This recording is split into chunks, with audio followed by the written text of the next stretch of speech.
Hello दोस्तों, कैसे हो आप सभी। स्वागत है आपका हमारे YouTube चैनल में। दोस्तों, अभी तक आपने हमारे चैनल को सब्सक्राइब नहीं किया तो प्लीज सब्सक्राइब कर ले। दोस्तों, आपका एक सब्सक्राइब हमारे लिए बहुत ही महत्वपूर्ण होता है। धन्यवाद दोस्तों। मेरा नाम अंजलि है। मैं बच्चों को पार्क लेकर जाती तो एक आदमी मेरे सर पर हाथ फेरकर दुआएं देता। मैं उस आदमी को गरीब समझकर कभी 300 कभी 400 पकड़ा देती। लेकिन एक दिन उस आदमी को पैसे पकड़ा ने लगी तो वह बेहोश हो गया। मैं उसे गाड़ी में डालकर घर ले आई। रात हुई तो होश उड़ गए। उस रात मैं सो रही थी तो वह मेरे कमरे में आया और 2 घंटा तक कस कर मेरी चीखे। जब से मैंने अपने नए बंगले में शिफ्ट किया, बच्चों की रोज पार्क जाने की जिद ने एक नई दिनचर्या को जन्म दिया। सुबह के समय घर के सारे कामों के बाद मैं शाम के वक्त बच्चों को पार्क ले जाती। यह पार्क हमारे नए घर से थोड़ी दूर था, लेकिन बच्चों की खुशी और उनकी जरूरत को ध्यान में रखते हुए मैं हर दिन वहां जाती थी। पार्क में रोज की तरह मैं एक बेंच पर बैठती और बच्चों को फुटबॉल और क्रिकेट खेलते हुए देखती।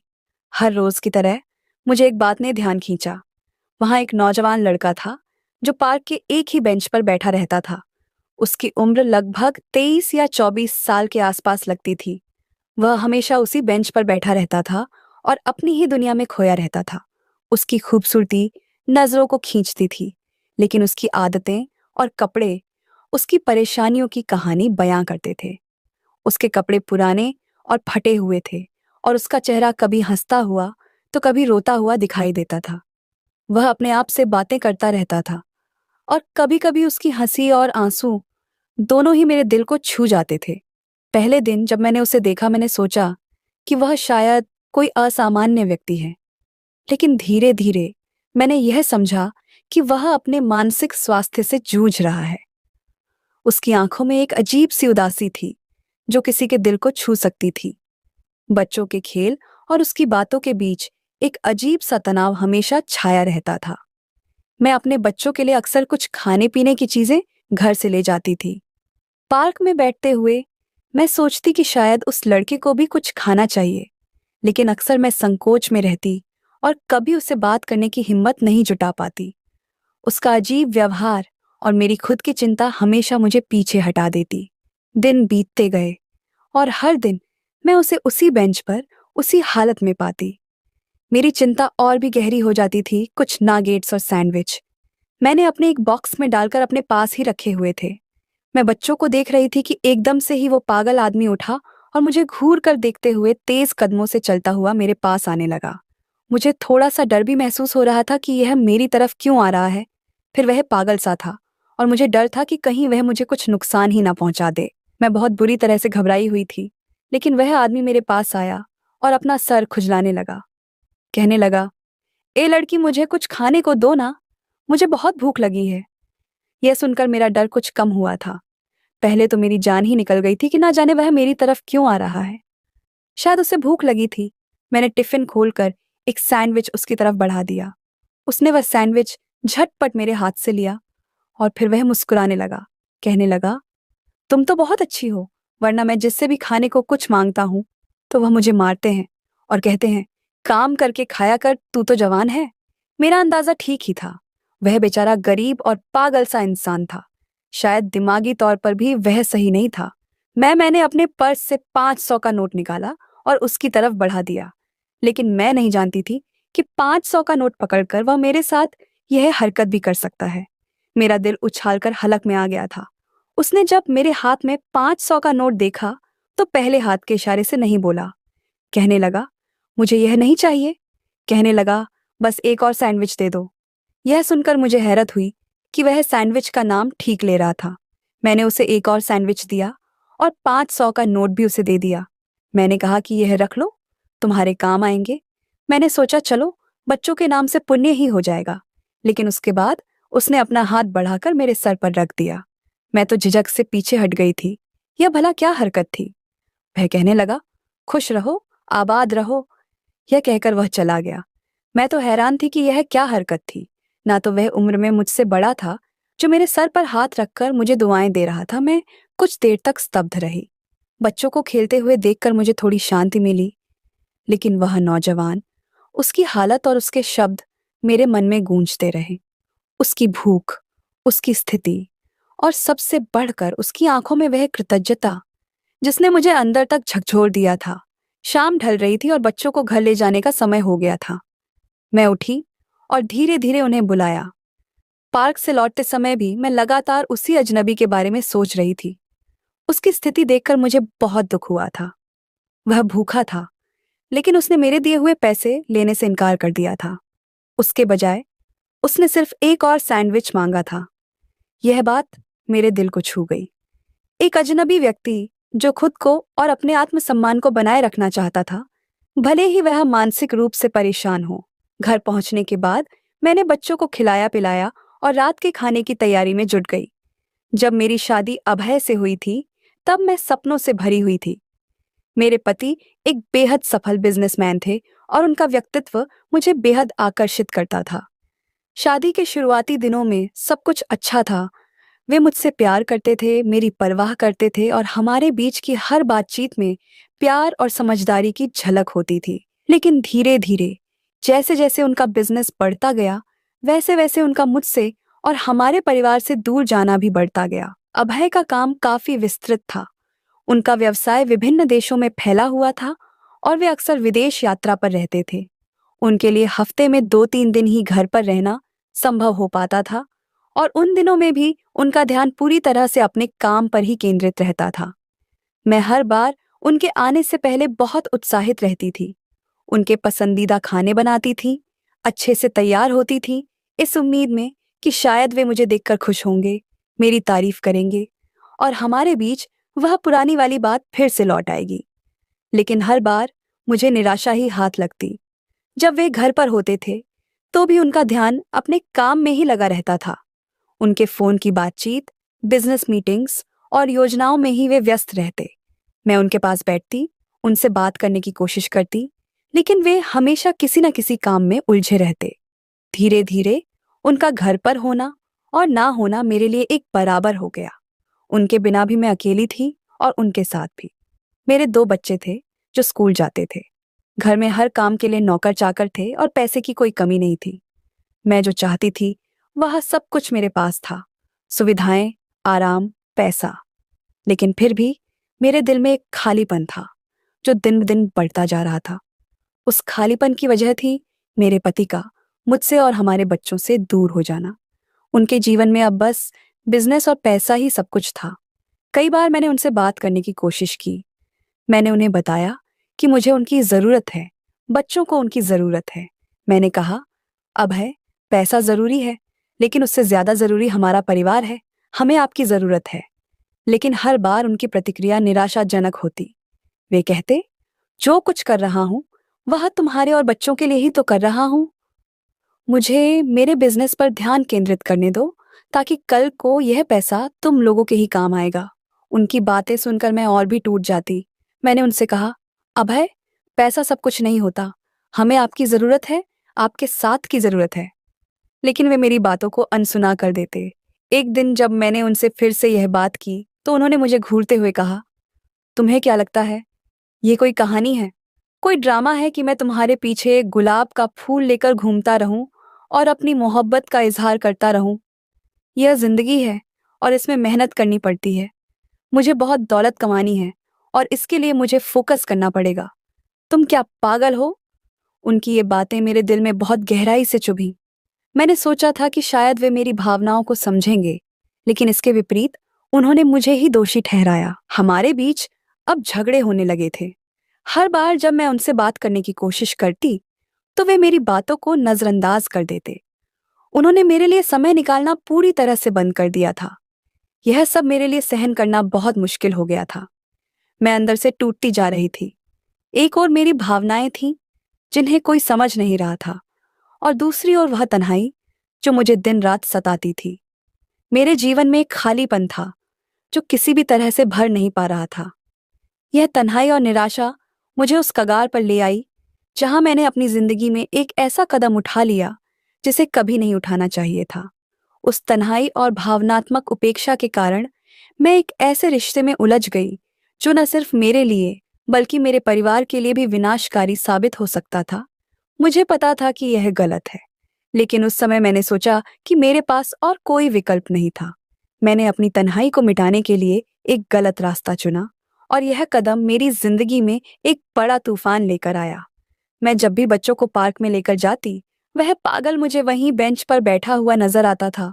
आज भी मैं बेंच पर बैठी अपने पति के बारे में ही सोच रही थी कि कितना अच्छा होता कि वह भी हमारे साथ पार्क में आते, मुझसे बातें करते, बच्चों के साथ वक्त गुजारते। लेकिन उन्होंने ना जाने दौलत कमाने के पीछे इतनी हसीन जिंदगी के पलों को कैसे गंवा रहे हैं। इन लम्हों को उन्होंने पैसे कमाने के चक्कर में ही बर्बाद करने का सोच लिया था। मेरी आंखों से आज आंसू बहने लगे थे।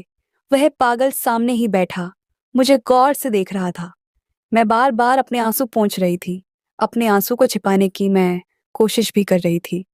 मैं रोना नहीं चाहती थी, लेकिन आज तो जैसे मेरे आंसुओं पर कंट्रोल ही ना था। बार बार मैं अपने हाथ से अपने आंसू साफ करती। कुछ देर बाद ही वह जवान आदमी मेरे पास आ गया। मुझे कहने लगा, ए लड़की, रो क्यों रही है? क्या तुम्हारी माँ ने मारा है? तुम्हें यकीनन थप्पड़ मारा होगा। यह कहकर वे मेरे ही बेंच पर बैठ गया। फिर कहने लगा, देखो, मुझे पता है जब थप्पड़ मुंह पर पड़ता है तो बहुत जोर का दर्द होता है, रोना भी बहुत आता है। लेकिन मुझे देखो, मेरी माँ मेरे मुंह पर दो दो थप्पड़ मारती है। फिर उसने अपने दोनों गालों पर उंगलियां रखकर कहा, एक इधर और एक इधर। लेकिन देखो, मैं कोई रो रहा हूं? मैं तो नहीं रो रहा।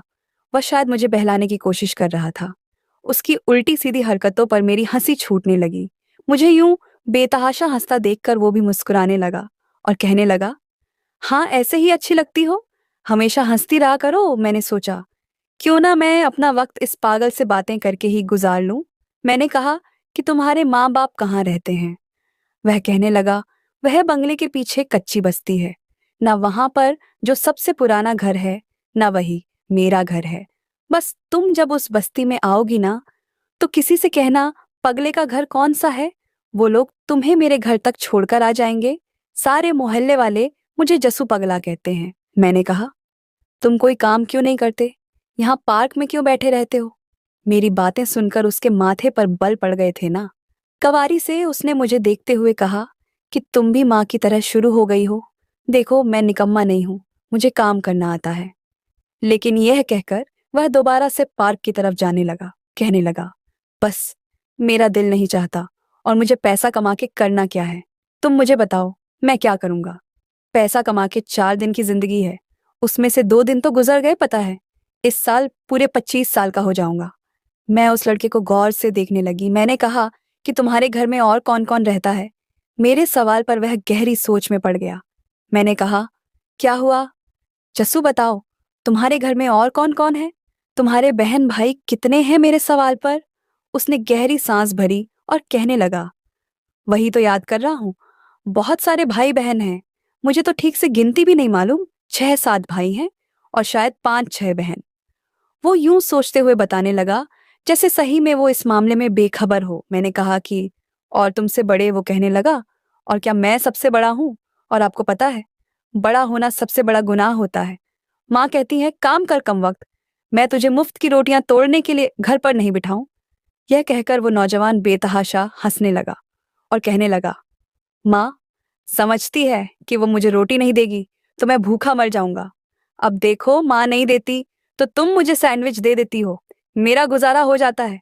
फिर क्या जरूरत है इतनी मेहनत करने की? शायद वह मेहनत से घबराता था। मुझसे कहने लगा, 4 दिन की जिंदगी है, ऐश करो और बस मर जाओ। ये कहकर वो खड़ा हो गया। इससे पहले कि वह जाता, मैंने कहा, जसू मेरी बात सुनो। तो पलटक मुझे देखने लगा। मैंने कहा, ये लो, अपनी माँ को दे देना, कहना कि तुमने पैसे कमाए हैं। ये सुनकर वह हंसने लगा। वो फिर मेरे पास आया और मेरे सर पर हाथ रखकर कहने लगा, खुश रहो, आबाद रहो। यह कहकर वह पार्क से बाहर निकल गया। मैं हैरान थी कि वह मेरे सर पर हाथ रखकर ये क्यों कहता था। हालांकि उम्र में वह मुझे 2-3 साल ही मुझसे छोटा होगा। कभी कभी तो मुझे लगता कि शायद वह बेवकूफ या पागल बनने का बहाना करता है, ताकि लोग उसे पागल समझकर पैसे देते रहे और उसे कमाना ना पड़े। जसू की बातें हमेशा मुझे हैरान कर देती थीं। वह अपनी उम्र से कहीं ज्यादा समझदार और अनुभवों से भरा हुआ लगता था, भले ही वह खुद को पागल कहता हो। उसकी बातें कभी कभी इतनी गहरी होती थीं कि मैं समझ नहीं पाती थी कि वह पागल है या बहुत चालाक। वह मुझे हर बार एक नई उलझन में डाल देता था। उसकी मासूमियत और बेपरवाह अंदाज के पीछे क्या छिपा था, यह जानने की मेरी इच्छा बढ़ने लगी थी। जस्सू के बारे में मैंने जितना सुना, उतना ही उसके जीवन के बारे में जानने की कोशिश करती रही। उसके परिवार के बारे में सोचकर मुझे एहसास हुआ कि उसकी माँ का उसके प्रति सख्त रवैया शायद उसकी बिगड़ती मानसिक स्थिति का कारण हो सकता है। उसके घर में इतने सारे भाई बहन थे, लेकिन उसकी माँ ने उसे सबसे बड़े होने के कारण घर के खर्चों का बोझ उठाने के लिए मजबूर कर दिया था। वह शायद इस दबाव से ही टूट चुका था और इसीलिए उसने अपने दिमाग को इस तरह से तैयार कर लिया था कि वह काम करने से बच सके। जिसू ने मुझे बताया था कि उसकी माँ उसे मुफ्त की रोटियां तोड़ने वाला कहती थी। ये बात मेरे दिल को छू गई। शायद उसकी माँ का यह व्यवहार ही जसू के इस हालात का कारण था।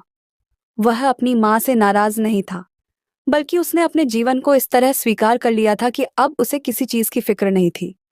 उसे पैसे की जरूरत नहीं थी, मेहनत की नहीं, और शायद वह अपनी जिंदगी से संतुष्ट भी था। लेकिन फिर भी उसकी बातों में एक खालीपन और दुख साफ दिखाई देता था। अभय के साथ मेरे रिश्ते में आई दूरी और उनकी व्यस्तता ने मुझे बहुत अकेला कर दिया था। मेरे पति की लगातार गैर मौजूदगी, उनकी बातों में मेरी कोई अहमियत न होना और उनकी बेरुखी ने मुझे इस तन्हाई के गहरे अंधेरे में धकेल दिया था। मैं जब भी अभय के बारे में सोचती तो मेरी आंखों में आंसू आ जाते थे। यह एहसास कि मेरे पति के पास मेरे लिए समय नहीं था, मेरे दिल को तोड़ देता था। जसू की मासूम बातें और उसकी सरलता ने मेरी तन्हाई को थोड़ा कम कर दिया था। वह मुझे एक अलग ही दुनिया में ले जाता था, जहां न कोई दुख था न कोई शिकायत। उसकी बातों में मुझे एक तरह की सुकून मिलती थी, जो मैं अभय के साथ नहीं पा सकी। लेकिन फिर भी मैं यह जानती थी कि यह सब एक भ्रम था और जसू के साथ बातों में खो जाना मेरे लिए कोई हल नहीं था। जसू की बातें हमेशा मुझे उलझन में डाल देती थी। वह कभी कभी इतना परिपक्व और समझदार लगता था कि मुझे यकीन नहीं होता था कि वह सच में पागल है। उसकी बातें गहरी होती थीं और उसकी हंसी के पीछे एक दर्द छिपा होता था। वह शायद अपनी जिंदगी से तंग आ चुका था, लेकिन उसने इसे स्वीकार कर लिया था और अब वह सिर्फ अपनी जिंदगी को जैसे तैसे जीने की कोशिश कर रहा था। लेकिन अगले ही दिन जो कुछ मैंने उस नौजवान आदमी को करते देखा, मैं हैरान रह गई थी। मेरे बंगले की बेल किसी ने यूं बजाई कि जैसे हाथ रखकर भूल गया हो। मुझे चौकीदार पर गुस्सा आने लगा। मैंने कहा, कौन बदतमीज है जो बेल पर हाथ दबाकर बजाया जा रहा है? मैंने हॉल का दरवाजा खोलकर जब मैं बाहर आई तो चौकीदार दरवाजा खोल किसी पर भड़क रहा था। मैंने चौकीदार को आवाज दी। मैंने कहा, यह कौन बदतमीज है जो बैल पर हाथ रखकर भूल गया है? चौकीदार कहने लगा, ना जाने कोई पागल है, कहता है कि अपनी मालकिन को बुलाओ, उससे बात करनी है। मैंने कहा, निकलो यहां से। तो उसने बैल देनी शुरू कर दी और तब से बैल से हाथ नहीं हटा रहा था। जब मैं दरवाजे तक आई तो पागल को देखकर मुझे उस पर पहली बार बहुत ज्यादा गुस्सा आया था। भला यह भी कोई काम था करने वाला? मुझे देखकर उसने बेल से हाथ हटाया। मैंने कहा, तुम यहाँ कैसे आए? कहने लगा, मुझे तुम्हारे घर का पता है। मैंने कहा कि यह क्या बदतमीजी थी, ऐसे किसी के घर में बेल देते हैं क्या? मेरी बात और गुस्से से भरा अंदाज देखकर वह कुछ देर चुप रहा। फिर कहने लगा, मुझे भूख लगी थी, मैंने सोचा कि आज तुम्हारे घर जाकर खाना खा लूं। मैं नहीं जानती थी कि उसे मेरे घर का एड्रेस कैसे मालूम हुआ, लेकिन मुझे उसकी हरकत पर बहुत गुस्सा आ रहा था। मैंने कहा, तुम यहीं पर रुको, मैं नौकरानी के हाथ से खाना भिजवा देती हूँ। चौकीदार कहने लगा, मैडम, ये पागल है, इसे अगर एक बार आपने खाना दिया तो ये रोज रोज खाने के लिए यहीं पहुंचा जाएगा। आप कहो तो मैं इसे 2 डंडे लगाकर यहाँ से भगा देता हूँ। मैंने चौकीदार से कहा, नहीं नहीं, रहने दो, मैं उसके लिए खाना भिजवाती हूँ। मैं अंदर गई और नौकरानी के हाथ खाना भिजवा दिया। कुछ देर बाद नौकरानी खाना लेकर वापस आ गई। मैंने कहा, क्या हुआ, उस पागले ने खाना नहीं खाया क्या? तो वह कहने लगी, जब मैं बाहर गई तो वह जा चुका था। यह सुनकर मुझे बहुत ही हैरत हुई थी कि वह जब खाना खाने आया था तो बिना खाना खाए क्यों चला गया। कुछ देर बाद ही मेरे पति घर में दाखिल हुए। वह सऊदी से वापस आए थे। उन्हें देखकर मुझे जरा सी भी खुशी नहीं हुई थी और ना ही मैंने उन्हें खुशी का इजहार किया था, क्योंकि सऊदी जाने से पहले वह मुझसे लड़कर गए थे। जब उन्हें मेरी कोई परवाह ही नहीं थी तो फिर मैं क्या उसके आगे पीछे फिरती रहती। जब मेरी कोई कदर ही नहीं तो मैं अपनी बेकद्र क्यों करवाती। मैंने बस अपने पति को नमस्कार किया। वह कहने लगे कि मुझे बहुत भूख लगी है, जल्दी से खाना दो। मैंने नौकरानी से खाना लगाने के लिए कहा और मैं खुद कमरे में चली गई। पहले जब भी मेरे पति आते थे तो मैं किचन में जाकर उनके लिए खाने का बंदोबस्त करती और खुद ही इंतजाम करती थी। और जब तक वे खाना खाते थे मैं सामने ही कुर्सी पर बैठी रहती। उनकी प्लेट में जो भी चीज नई नई पकाई रहती, एक एक करके उनकी प्लेट में रखती रहती थी। लेकिन आज इस बार मैं अपने कमरे में चली गई। मुझे लगा शायद मेरा ऐसा रवैया देखकर मेरे पति में कुछ फर्क पड़ेगा, मगर मेरा ऐसा रवैया देखकर भी उन पर कोई फर्क नहीं पड़ा था। उन्होंने इस बात को महसूस ही नहीं किया। वे सिर्फ मुझे नहीं, अपने बच्चों को भी पूरी तरह से नजरअंदाज किए हुए थे।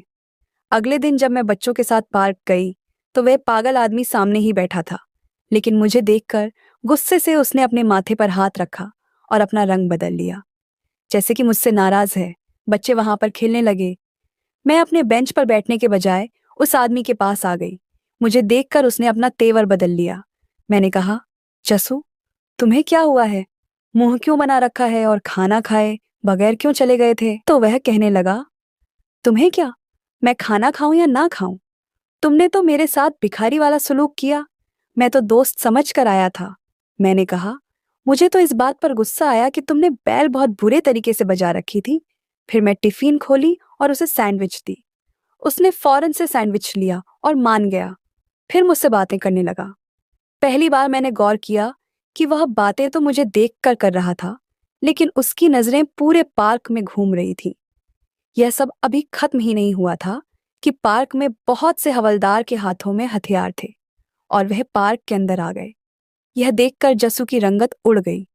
उसने हाथ में पड़ा सैंडविच वहीं फेंक दिया और इस तरह से भागा कि हवलदार भी उसे देखकर उसके पीछे भागने लगे। उसका पीछा करने लगे। पुलिस वालों ने कहा कि कोई भी अपनी जगह से ना हिले। वह छोटा सा पार्क था। मैं जस्सू को यूं बदहवासी में भागता हुआ देखकर घबरा गई थी। फौरन से उसने वो पार्क की दीवार की छलांग लगाई और दूसरी तरफ चला गया।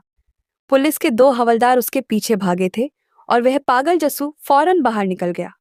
2 पुलिस हवलदार बाहर की तरफ बढ़ गए। शायद हवलदार उसे पकड़ना चाह रहे थे। वो क्यों उसे पकड़ रहे थे मैं जान नहीं पाई थी, और वह क्यों पुलिस को देखकर ऐसे भागा था कि जैसे वह चोर हो। ये पुलिस इसकी तलाश में यहाँ क्यों आई?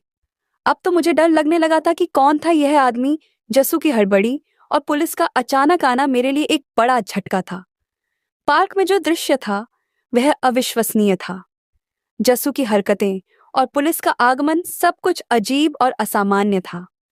मुझे अब समझ में आने लगा था कि जस्सू की स्थिति शायद उसकी पहचान से जुड़ी हुई हो सकती है और उसके भागने की वजह भी कुछ गंभीर हो सकती है। जस्सू की भागने की हरकत ने मेरे मन में कई सवाल उठा दिए थे। क्या वह सच में किसी बड़ी मुसीबत में था? क्या वह किसी तरह की कानूनी समस्या से भाग रहा था? पुलिस का उसकी खोज में आना यह दर्शाता था कि मामला गंभीर हो सकता है। जस्सू का भागना, उसकी बेपरवाह बातें और उसके झूठे पागलपन का बहाना, सब कुछ अब एक नई रोशनी में दिखने लगा था। कुछ देर बाद हवलदार मुझे और तमाम लोगों को पार्क में इकट्ठा करने लग गए और फिर एक एक करके गेट से बाहर निकालने लगे। मैं भी बच्चों को लेकर घर आ गई। यह सब देख के बच्चे भी डर गए थे। मैंने उन्हें बातों से बहलाया और उन्हें खाना खिलाकर कमरे में सुलाने लगी, लेकिन मेरा दिमाग जस्सू की तरफ ही था। पता नहीं पुलिस उसे पकड़कर ले गई होगी या नहीं। वह कौन था, क्या था? क्या वह सच में पागल था या पागल होने का ड्रामा कर रहा था? कहीं वह चोर उचक्का तो नहीं? एक के बाद एक सवाल मेरे दिमाग में चल रहे थे, लेकिन मेरे पास कोई भी जवाब ना था। दूसरे दिन जब मैंने बच्चों से पार्क में जाने के लिए कहा तो उन्होंने मना कर दिया। वह कहने लगे, हमें डर लगता है, वहां पुलिस आती है। मेरा दिल बेचैन था। अभय, मैं देखना चाहती थी कि जस्सू वहां पर है या नहीं। अगर नहीं तो मुझे कुछ ना कुछ तो उसके बारे में जरूर मालूम हो जाएगा कि क्या पुलिस उसे पकड़ कर ले गई है। अगर ले गई है तो किस जुर्म में कौन है, वह ना जाने क्यों उसके बारे में मैं जानना चाहती थी। इसीलिए अकेले ही पार्क में चली गई। सामने बेंच खाली था जहां पर वह आकर बैठता था। मेरी नजर पूरे पार्क में दाएं बाएं घूम रही थी। मैं उसी की तलाश में थी। मैंने पूरे पार्क में देखा, लेकिन वह मुझे कहीं नजर नहीं आया। मैंने पार्क के गार्ड से पूछा कि पुलिस यहाँ किससे पकड़ने आई थी, तो वह भी अनजान बनकर मेरे सवाल को टाल दिया। कहने लगा, उसे नहीं मालूम कि पुलिस क्यों आई थी, लेकिन उस चौकीदार को देखकर मुझे लग रहा था कि जैसे वह सब कुछ जानता है, शायद उसे बताने की इजाजत नहीं है। मैंने सोचा कि जस्सू ने एक बार बताया था कि वह बंगले के पीछे कच्ची बस्ती में रहता है। मैंने सोचा कि मैं आज जाकर देखकर आती हूँ कि उसका घर कहाँ है। मैं अपने बंगले में जाने की बजाय बंगले के पीछे की तरफ कच्ची बस्ती में आ गई, जहाँ छोटे छोटे कच्चे से घर बने हुए थे। छोटी छोटी गलियां थीं, वहां ज्यादातर गरीब लोगों की ही आबादी थी। एक गली में छोटे बच्चे खेल रहे थे। मैंने उनमें से एक से पूछा कि यहाँ पगला जस्सू कहाँ रहता है, मुझे उसके घर का पता बता दो। मेरी बात सुनकर वह बच्चा मुझे अजीब सी नजरों से देखने लगा। कहने लगा, कौन पगला रोहू? हम किसी पगले रोहू को नहीं जानते। मैंने कहा कि वह एक पागल आदमी है। उसने मुझे यहीं का पता बताया था कि वो इसी इलाके में रहता है। मैंने उसका पूरा हुलिया उन बच्चों को समझा दिया, लेकिन वो कहने लगे कि उन्होंने ऐसा आदमी कभी नहीं देखा और हम ऐसे आदमी को नहीं जानते, और यह नाम तो हम पहली बार सुन रहे हैं। वहां आते आते कई लोगों से मैंने जस्सू पगला के बारे में पूछा, लेकिन सभी अनजान थे। कहने लगे, ऐसा कोई आदमी यहाँ नहीं रहता। मैं हैरान थी कि उसने तो मुझे यहीं का पता बताया था और कहा था कि मैं किसी से भी पूछ लूं, सब उसे जानते हैं। मैं उस इलाके से बाहर निकली और अपने घर आ गई। 3 दिन रह गए थे। मैं रोज पार्क में जाती, मुझे वह कहीं भी नजर नहीं आता था। न जाने क्या वजह थी कि मैं उसे ढूंढ रही थी। मैं चाहती थी कि वो मेरे सामने आए, उससे पूछूं कि वह कौन है। जस्सू के बारे में सोचते हुए मेरे मन में असंख्य सवाल उठ रहे थे। आखिर वह कौन था? वह सच में पागल था या पागल होने का नाटक कर रहा था? क्यों उसने मुझे उस कच्ची बस्ती का पता दिया जहां कोई भी उसे नहीं जानता था? ये सवाल मुझे परेशान कर रहे थे, लेकिन मैं जितना सोचती उतना ही उलझती चली जा रही थी। अगले कुछ दिनों तक मैं बच्चों को पार्क में नहीं ले गई। एक तो बच्चे डरे हुए थे और दूसरा, मेरे मन में जस्सू के बारे में अजीब सी बेचैनी थी। मैंने सोचा कि कुछ दिन रुककर देखती हूँ कि क्या वह वापस आता है या नहीं। लेकिन हर दिन शाम होते ही मैं अपने बंगले की खिड़की से पार्क की ओर देखती, यह उम्मीद करती कि शायद आज जस्सू वहां दिखाई दे। 1 हफ्ता गुजर गया, लेकिन जस्सू का कोई अता पता नहीं था। मैंने सोचा कि शायद वह वाकई पुलिस के हाथ लग गया हो, या फिर वह सच में किसी मुसीबत में फंस गया हो। अगले दिन जब मैं पार्क आई तो मुझे वह उस बेंच पर बैठा हुआ नजर आया। मैं तेजी से चलते हुए उसके पास पहुंची। मैंने कहा, 3 दिन से कहाँ थे? तो उसने मुझे किसी बात का जवाब नहीं दिया, लेकिन उसके चेहरे पर बेचैनी और परेशानी सी छाई हुई थी। मेरी बात सुनकर बजाय मुझे जवाब देने के वह खड़ा हो गया। शायद वहां से जाना चाहता था, लेकिन लड़खड़ा कर पार्क में गिर गया। उसे देखकर तो मेरे अपने होश उड़ गए। मैं मदद के लिए कई नौजवानों को बुलाया और उसे अपनी गाड़ी में बैठाकर अस्पताल ले गई। डॉक्टर ने उसे ड्रिप लगाया। उसका बीपी लो था। मुझे लगा शायद 3 दिन से भूखा प्यासा था, तभी बीपी लो होने की वजह से वह बेहोश हो गया था। वह अभी भी बेहोश था, पर मैं उसे अपने घर ले आई। मैंने नौकर से कहकर उसे गेस्ट रूम में भिजवा दिया। लेकिन जो कुछ रात को मेरे साथ हुआ, मेरे होश उड़ गए। रात को जब मैं बच्चों को सुलाकर कमरे से बाहर निकलने लगी तो मेरे कमरे का दरवाजा बाहर से किसी ने लॉक किया था। यह देखकर मुझे हैरत हुई कि मेरे कमरे का दरवाजा क्यों बंद था। मैंने दरवाजा खटखटाना शुरू कर दिया, लेकिन मेरा दरवाजा नहीं खुला था। अब तो मुझे डर लगने लगा था कि शायद वह पागल आदमी चोर था। उसने मुझे कमरे में बंद कर दिया है और अब मेरे घर में लूटपाट करने चला जाएगा। मैं अपनी इस हरकत पर पछता रही थी कि क्यों मैं उसे अपने घर ले आई थी। कुछ ही देर में मुझे शोर शराबे की आवाजें आने लगी और उसके बाद फायरिंग की आवाजें आने लगी। यह सुनकर तो मेरे होश उड़कर रह गए थे। फिर जब मेरा दरवाजा खुला तो सामने पुलिस थी और वह जस्सू पगला भी वहीं मौजूद था। यह देखकर मैं हैरान रह गई कि पुलिस ने मेरे पति को पकड़ रखा था और कहने लगे कि हम कब से तुम्हारी तलाश में थे। तुम गैर कानूनी काम करते हो, बाहर देश में जाकर गैर कानूनी काम करते रहते हो। जिसे मैं पागल आदमी समझ रही थी, वह एक पुलिस इंस्पेक्टर था। कहने लगा कि उसके घर के ऊपर के पोर्शन में वह सारे सामान मौजूद हैं जो यह गैर कानूनी तरीके से यहाँ लाता है और बेचता है। मैं नहीं जानती थी कि मेरा पति एक गैर कानूनी काम करता है, इसीलिए वह इतने पैसे कमा रहा था। पुलिस मेरे पति को पकड़कर ले जा चुकी थी, लेकिन वह पागल आदमी वह अभी भी वहीं मौजूद था और वह फिर मेरे पास आया और कहने लगा, मैं आपसे माफी चाहता हूँ, लेकिन तुम्हारे पति को सबूत के साथ पकड़ने के लिए ही मुझे यह सब ड्रामा रचना पड़ा। वह कहने लगा कि मैं कोशिश करूंगा कि तुम्हारे पति को कम से कम सजा दिलवा सकूं, लेकिन अगर वह अपने इस काम से सच्ची तौबा कर ले तभी ऐसा मुमकिन है। उसने मेरे सर पर हाथ रखा और कहने लगा, खुश रहो और आबाद रहो। यह कहकर वह चला गया।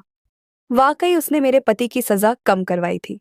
जसू की सच्चाई का खुलासा होने के बाद मेरी दुनिया जैसे बदल गई थी। जिस इंसान को मैं एक बेबस और पागल व्यक्ति समझ रही थी, वह असल में एक पुलिस अधिकारी निकला जो गहरे अंडरकवर मिशन पर था। मेरे पति की गिरफ्तारी और उसके गैरकानूनी कामों का पता चलने के बाद मैं अंदर से टूट गई थी, लेकिन जसू ने उस वक्त मेरे जीवन को एक नई दिशा दी। उस रात के बाद जब जसू ने मुझे सारी सच्चाई बताई, मेरे दिमाग में एक तूफान सा चल रहा था। मैं समझ नहीं पा रही थी कि कैसे मैं इतने सालों से अपने पति के असली चेहरे से अनजान रही। एक तरफ वह मुझे और बच्चों को अच्छे जीवन की सभी सुविधाएं मुहैया करा रहा था, लेकिन दूसरी तरफ वह गैर कानूनी कामों में लिप्त था। जसू ने न सिर्फ मुझे सच्चाई से रूबरू कराया, बल्कि मेरे पति के अपराधों को उजागर कर उसे एक मौका दिया कि वह अपने गलत रास्ते से वापस आ सके। अगले कुछ दिन मेरे लिए बहुत मुश्किल भरे थे। मेरे पति को पुलिस ने गिरफ्तार कर लिया था और उन पर कानूनी कार्रवाई शुरू हो गई थी। बच्चों को यह समझाना बहुत कठिन था कि उनके पिता अब घर क्यों नहीं आ रहे। मैंने उन्हें जितना हो सका सब समझाने की कोशिश की, लेकिन सच यह था कि मैं खुद ही इस पूरी स्थिति से जूझ रही थी। जसू, जिसने खुद को एक पागल की तरह प्रस्तुत किया था, अब मेरे सामने एक गंभीर और समर्पित पुलिस अधिकारी के रूप में था। उसने मुझे और बच्चों को हर संभव मदद की पेशकश की। उसने कहा कि अगर मेरे पति अपने किए पर सच में पछताएंगे और अदालत में सच्चाई कबूल करेंगे तो उनकी सजा कम हो सकती है। यह सुनकर मेरे दिल में उम्मीद की एक किरण जगी, लेकिन साथ ही यह भी समझ में आया कि आगे का रास्ता बहुत कठिन होने वाला है। जस्सू के कहे अनुसार मेरे पति ने अदालत में अपने सारे अपराधों को कबूल कर लिया। उन्होंने स्वीकार किया कि वे लालच में आकर गैर कानूनी कामों में लिप्त हो गए थे, लेकिन अब वे पूरी तरह से तौबा करना चाहते हैं। अदालत ने उनकी ईमानदारी को ध्यान में रखते हुए उन्हें 4 साल की सजा सुनाई। जस्सू ने अपने वादे के अनुसार मेरे पति की सजा को और कम कराने में मदद की। 15 साल बाद जब मेरा पति वापस आया तो उसे पछतावा और अपनी भूल का एहसास था। उसने तमाम गलत कामों से तौबा कर ली थी। दोस्तों, पैसा तो हाथों का मैल है, एक बार चला जाए तो उसे आप दोबारा मेहनत करके कमा सकते हैं, लेकिन अगर वक्त गुजर जाता है तो वक्त को दोबारा से वापस नहीं लाया जा सकता है। इसीलिए अपनी जिंदगी का वक्त अपने चाहने वालों के साथ ही हमें हंसी खुशी बिताना चाहिए, ताकि आगे आपको कभी भी इस बात का पछतावा ना रहे कि आपने इतना कीमती वक्त को गवा दिया है। धन्यवाद दोस्तों। आपको हमारी यह कहानी कैसी लगी हमें कमेंट करके जरूर बताएं। कहानी पसंद आई है तो इसे लाइक करें, शेयर करें और हमारे चैनल को सब्सक्राइब करें। धन्यवाद।